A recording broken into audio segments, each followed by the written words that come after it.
आन पड़ा तेरे द्वारे मंगल मूर्ति दुलारे आन पड़ा तेरे द्वारे बजरंग बली हनुमान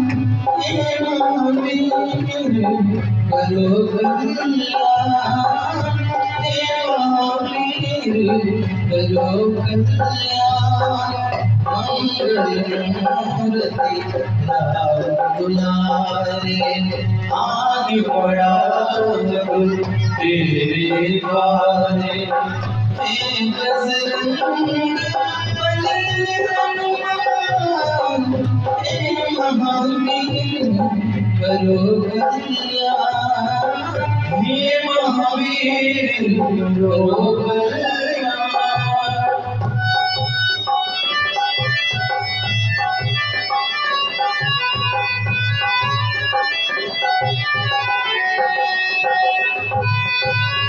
तीनों लोग तेरा उजियारा दुखियों का तूने काज संवारा तीनों लोग तेरा उजियारा दुखियों का तूने काज संवारा तीनों लोग तेरा उजियारा दुखियों का तूने काज संवारा हे जगवंदन केसर नंदन हे जगवंदन केसर नंदन कष्ट हरो हे कृपा निधान कष्ट हरो हे कृपा निधान मंगल मूर्ति दुलारे आन पड़ा तेरे द्वारे हे बजरंग बली हनुमान हे महावीर करो कल्याण हे महावीर करो कल्याण।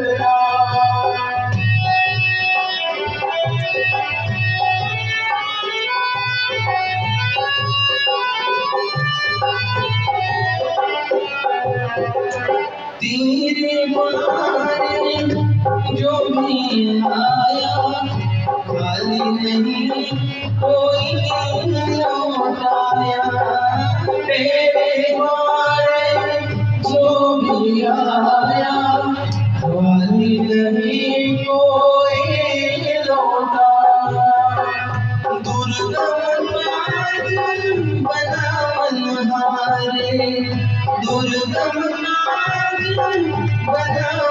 हमारे मंगलमय दीजो वरदान मंगलमय दीजो वरदान मंगल मूर्ति राम दुलारे आन पड़ा तेरे द्वारे हे बजरंग बली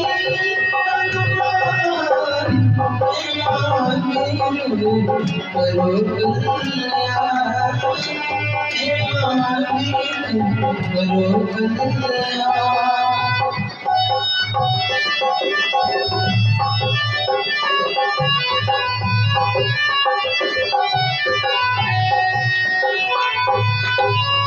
तेरा सुमिरन हनुमत वीरा नासे रोग हरे सब पीरा तेरा सुमिरन हनुमत वीरा नासे रोग हरे सब पीरा राम लखन सीता मन बसिया राम लखन सीता मन बसिया चरण पड़ेगा कीजिएगा शरण पड़ेगा कीजिएगा मंगल मूर्ति राम दुलारे आज बड़ा तेरे द्वारे हे बजरंग बली हनुमान हे महावीर करो कल्याण हे महावीर करो कल्याण करो कल्याण करो कल्याण करो कल्याण। बोलिए पवन सुत हनुमान जी महाराज की जय हो। सब देवियों की जय हो। सब देवताओं की जय हो। नमः पार्वती पते हर हर महादेव शंभो। आइए अब हम सभी अपने मन वाणी ध्यान और चित्त को एकाग्रचित्त करते हुए श्री राम कथा में प्रवेश करें। कल हम लोग बड़ी ही मधुर भाव से श्री राम वनवास की कथा को श्रवण किए थे। भगवान राम अयोध्या से निकलकर जंगलों की ओर गए। केवट से मुलाकात हुई। केवट ने भगवान को गंगा पार किया। कल हम लोगों ने बड़े भावपूर्वक केवट प्रसंग को और श्री राम वनवास के प्रसंग को श्रवण किया था। आज आगे का प्रसंग हम लोग श्रवण करेंगे। देखिए, कहते हैं कि मनः एव मनुष्याणाम कारणम बंध मोक्षयोः। मनुष्य का मन ही उसे बंधन में डालता है और मनुष्य का मन ही उसे मोक्ष प्रदान करता है। जैसे ताला को खोलने और बंद करने के लिए एक ही चाबी होती है। चाबी को दाहिनी ओर घुमाएंगे तो ताला बंद हो जाएगी और चाबी को बाईं ओर घुमाएंगे तो ताला खुल जाती है। उसी प्रकार शरीर रूपी ताले की चाबी ये मन है। ये मन जिधर घुमाएगी ये शरीर उधर ही घूमेगा। संसार की ओर घुमाएगी तो शरीर बंधन में बंधेगा। सत्संग की ओर घुमाएगी तो यह शरीर परमात्मा से जुड़कर मोक्ष को प्राप्त करेगा। बस यही भाव है। मनः एव मनुष्याणाम कारणम बंध मोक्ष। जब हम अपनी दिशा बदलते हैं, जब हम अपनी दिशा बदलते हैं तो हमारे जीवन की दशा बदलती है। बिना दिशा बदले दशा बदलने वाली नहीं है वो। इसीलिए हमें अपने जीवन की दिशा को बदलना पड़ेगा। हम जैसे चल रहे हैं ऐसे नहीं, बल्कि थोड़ा उलट कर ढंग से चलना पड़ेगा। अगर हमें अपने जीवन को सुंदर बनाना है, जीवन की दशा को बदलनी है, तो हमें अपनी दिशा बदलनी पड़ेगी। बिना दिशा बदले जिंदगी की दशा बदलने वाली नहीं है। कुम्हार मिट्टी का काम करता है। एक दिन कुम्हार खेत में से मिट्टी लाया और मिट्टी का चिलम बनाने लगा।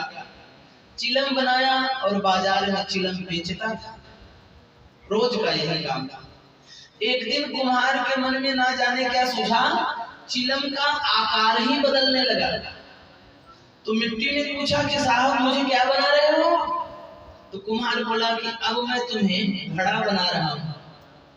मिट्टी बोली कि अब मैं किस उपयोग में आऊंगी? कुम्हार बोला अब तुम्हारे अंदर जल भरा जाएगा।